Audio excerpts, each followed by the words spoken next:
Welcome to the Fire and Earth podcast with your hosts, Jason Mefford and Kathy Gruver. Fire and Earth, giving you the keys to unlock your limitless potential. Hey everybody, welcome to another episode of the Fire and Earth podcast. I'm your co-host, Kathy Gruver. And I'm Jason Mefford. I just wanted to put a little on that. It was today. good. That was a woo. Was that good? It was really good. Yeah. Okay. Well, hey, we're gonna talk about a little whoop or floating through the air a little bit. Yeah, we are. Because Kathy does something that is pretty amazing in trapeze. Yeah. And so today we wanted to talk a little bit more about trapeze and how trapeze is actually a parallel to life, right? So Kathy, take her away, because there's lots of things in life that are parallels of life. Yeah.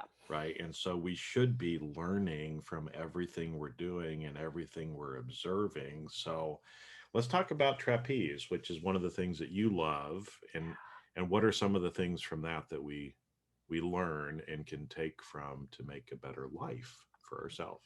Yeah.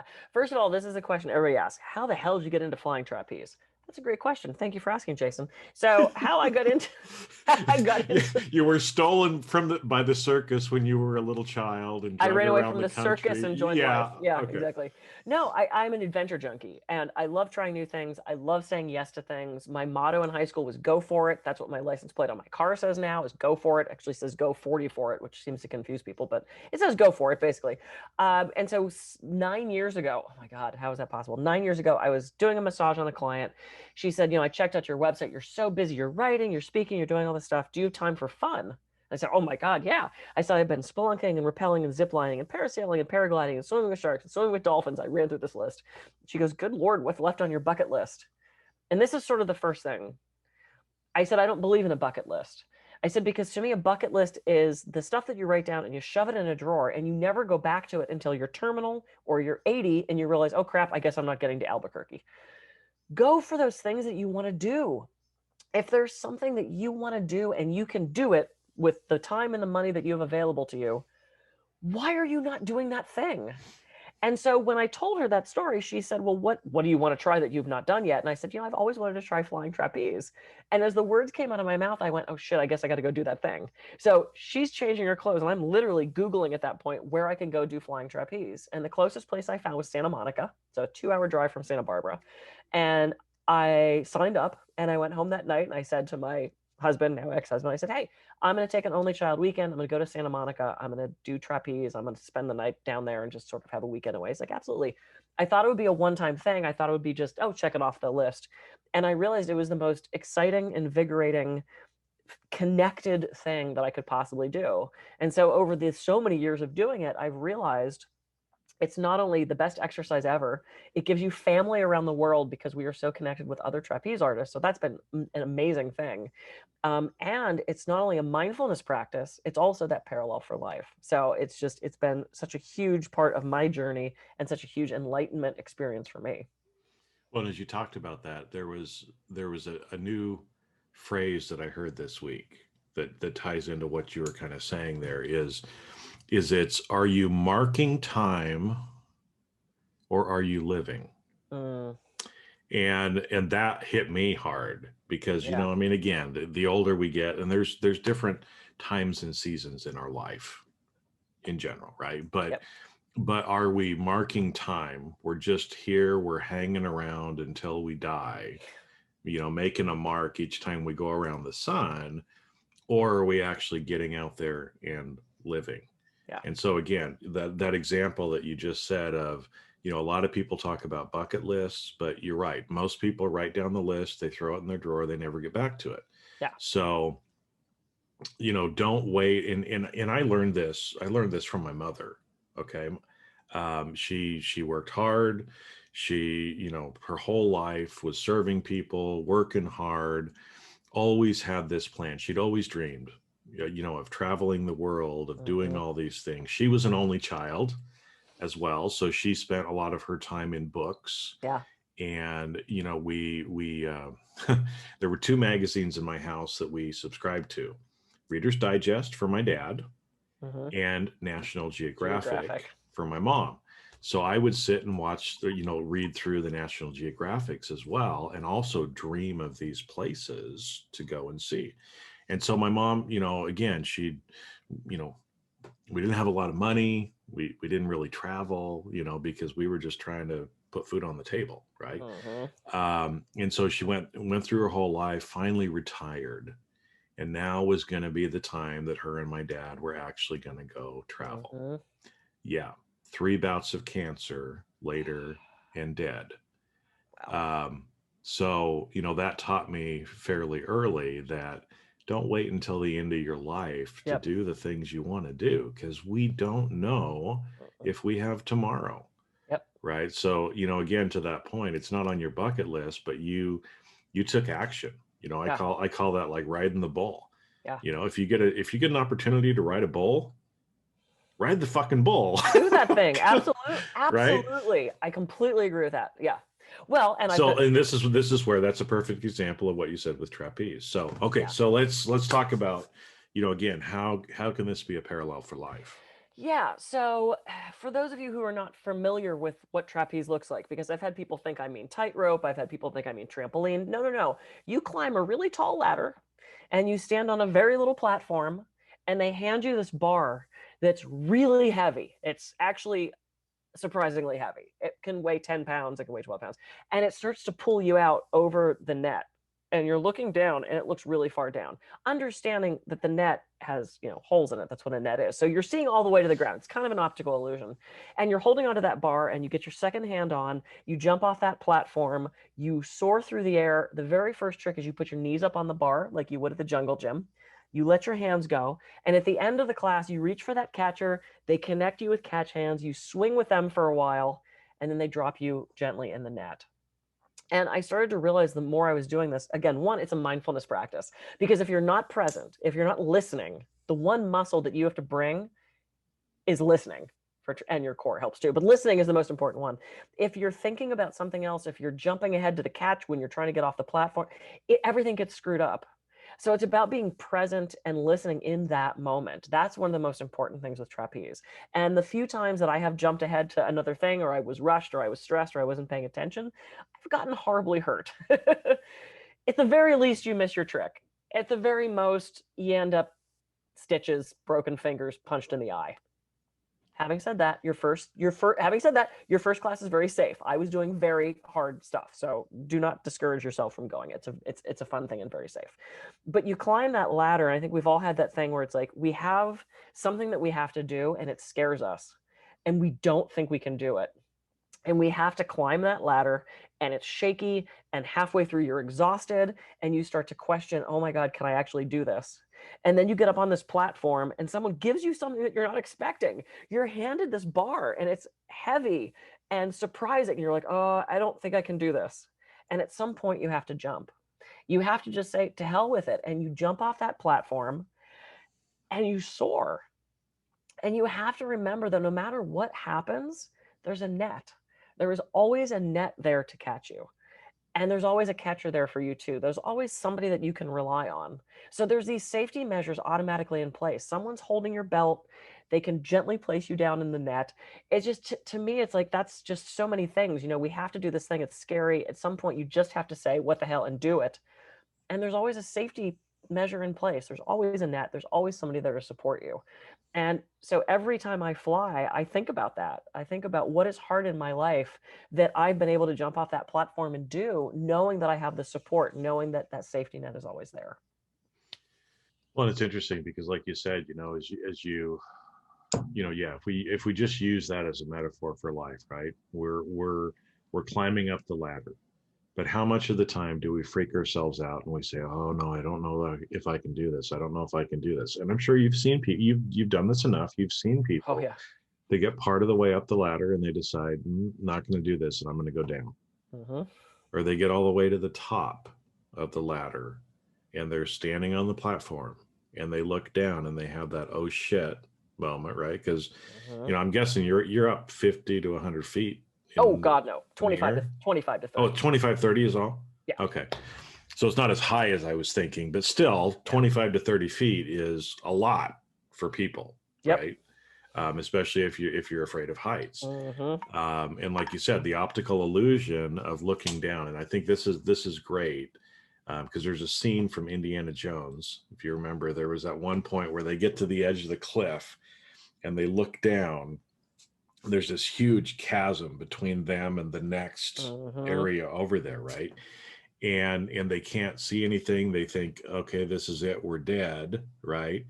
And then realize that no, there is a path that goes over. It just happens to be camouflaged to Mm-hmm. look exactly like the area down below. And so it was having that faith to put forward Yep. your foot Yep. and actually realize that there is something there. Just like in trapeze, the net is there. You might not see it, right? Because those strings are pretty small compared to the Mm-hmm. holes in them, Yep. but there always is a net there. And again, okay, you might get a broken bone, you might, poke yourself in the eye. I don't know. I don't know, right? But there's going to be a net there. You're not going to die Mm-hmm. doing trapeze, right? Because there's all the safety equipment. They've, like you said, Mm-hmm. they've got you hooked up. And it's that way in life so Yeah. much of the time, too. We're not going to die. There's a safety net. There's people around us, Mm-hmm. to be able to help us if we get in over our head. And again, every time that I've done something that scared the shit out of me, okay, I've got a picture back over there of me going scuba diving in the Red Mm. Sea. I have a fear of drowning, Mm. okay? And I don't swim that well, but I was there, and again, it was the fuck it, I'm gonna do it Yep. because one of my friends that lived there, he's a top scuba diver instructor, Mm. and so I trusted him, Yeah. right? I was scared, but I trusted him. Mm-hmm. And the first time I tried to go in, wasn't so good, right? I was getting knocked around. My Mm-hmm. flippers were slipping on the moss on the rocks, and I kept getting knocked around from the waves, and I just couldn't do it. And I started freaking out, right? And he looked at me, and he could see. He's Yep. like, "Let's just go sit down for a few minutes." So we went and sat down for a few minutes, and came back. Are you ready to go now? Okay, well, let's go in this other side instead, right? And so I went in, and again, the whole time I'm sitting there kind of freaking out a little bit. Mm-hmm. But again, it's like I know my friend has my back. He knows exactly Yep. what's going on. All I have to do is be. He's gonna adjust everything on me that I need to. Yep. And I went down for, I don't know, 5 minutes. It wasn't very long, but it was amazing. Mm-hmm. And that feeling of euphoria when I came out of the water, and it's like I did something that scared the shit out of me, and Yep. I did it anyway. Yep. That feeling of joy and elation is like nothing else that you can experience, right? Yeah. And so if you want to feel those things, it comes after we do the hard work, after we do those things that scare us, right? I'm sure it was the same way with you. The first time you did trapeze, I'm guessing you were probably a little scared, or were you like, no, let's go? Ah! Yeah, I was pretty much the no, let's go thing. But just because to me, because I looked at it rationally and went, I'm roped in. And if you do math, I don't do math, but you figure you're hanging from the bar and I'm 5'8".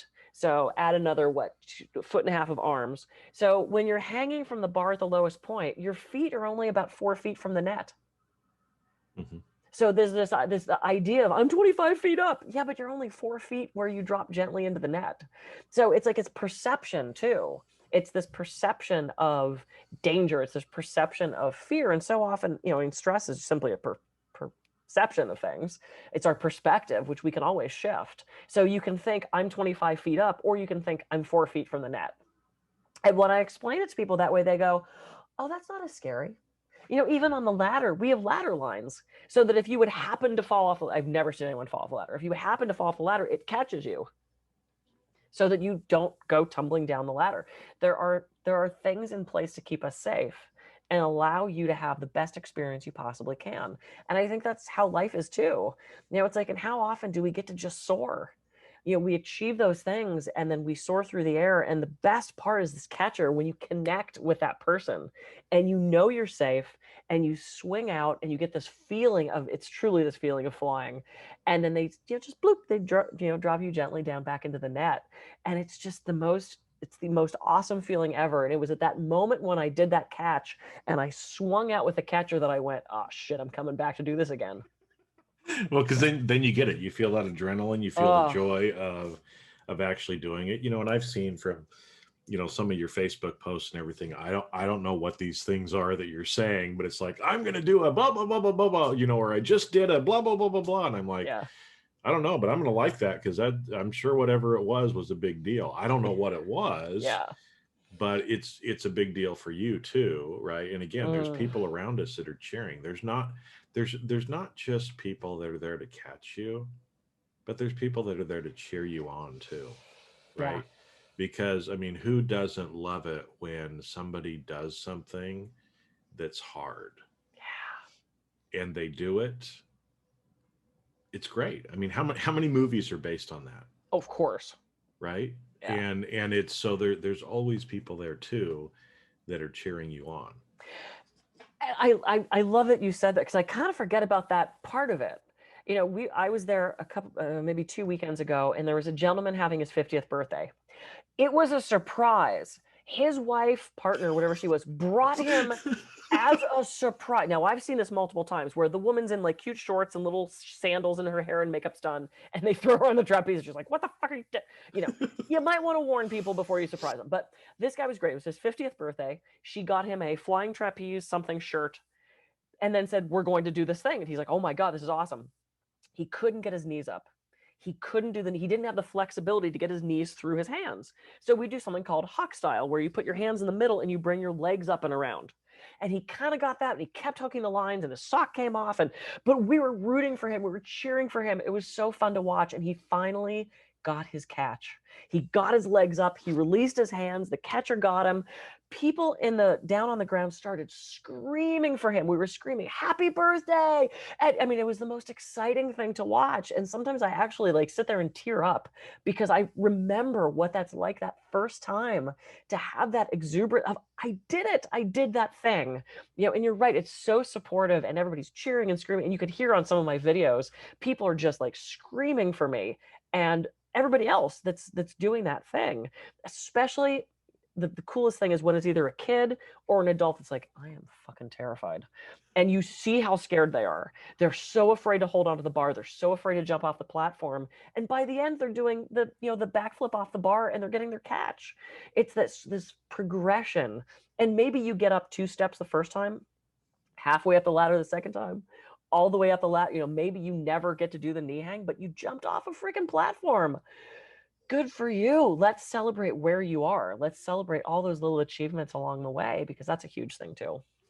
Well, because it's it's that perception again, right? That a lot of times, like that, as you're sitting there talking, it's like, I don't know if I could get my knees up there, right?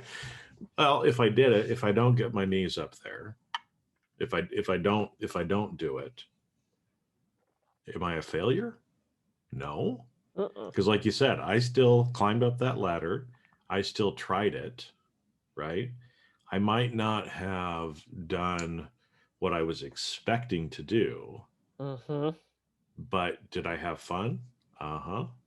Did I learn something? Did I go beyond, where I thought I could go? Yeah. And so you're right. Rack those things up to, I did it. That's how I felt like when I came out of the water. It was like, I just, even though, again, it wasn't kind of what I had pictured in my mind, but it was, I did it. I did something that actually really scared me. Yeah. And I did it, and I didn't die, and I can do hard things, right? I used to tell my kids that, you can do hard things. Well, as adults, we can do hard things too, right? Yeah. And it's celebrating all of the stuff and keeping things in perspective, and again, even still, like you said, right? You did that the first time, but you keep going back. Why? Because you're pushing yourself, you're trying to grow as well, right?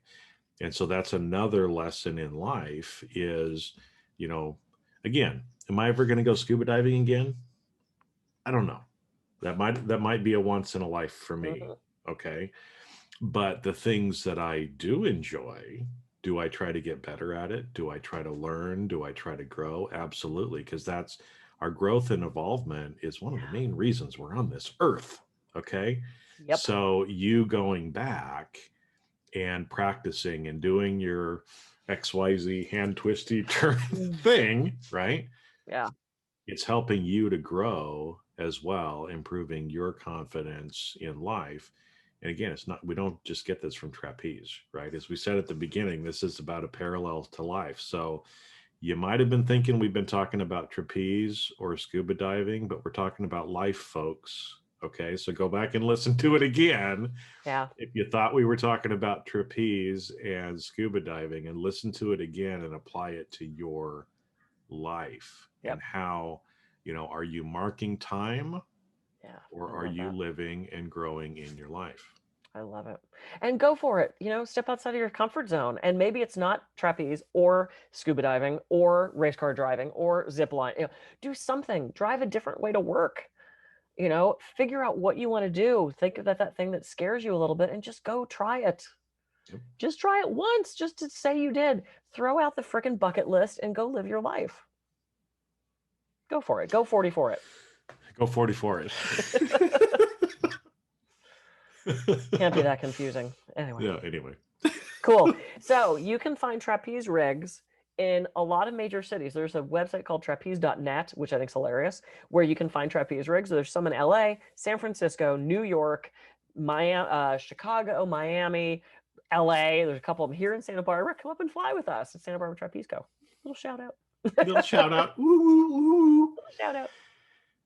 Vegas, San Diego. I've flown all over the world. So and it's one of those things again too, where if you're not aware of it but you want to do it, you don't realize how much it's everywhere too, right? So again, if this is something that you're interested in, trapeze.net, you're gonna find. And again, it might not be this, it might be something else, but whatever it is, just go do some Google searches. You're gonna find out there's a whole community of people that want to do or love to do what you want to do as well.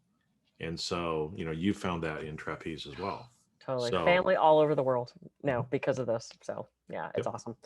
All right. Go out, everybody. Try something new. Stretch yourself. Go for it. Go 40 for it. Throw out the bucket list and live your life now. Don't just mark time. I'm Kathy Gruver. I can be reached at kathygruver.com. I'm Jason Mefford. I can be reached at jasonmefford.com. So go out, have a great week, try something new, live a little bit more this week than you did last week. And we'll catch you on the next episode of the Fire and Earth Podcast. See ya. See ya.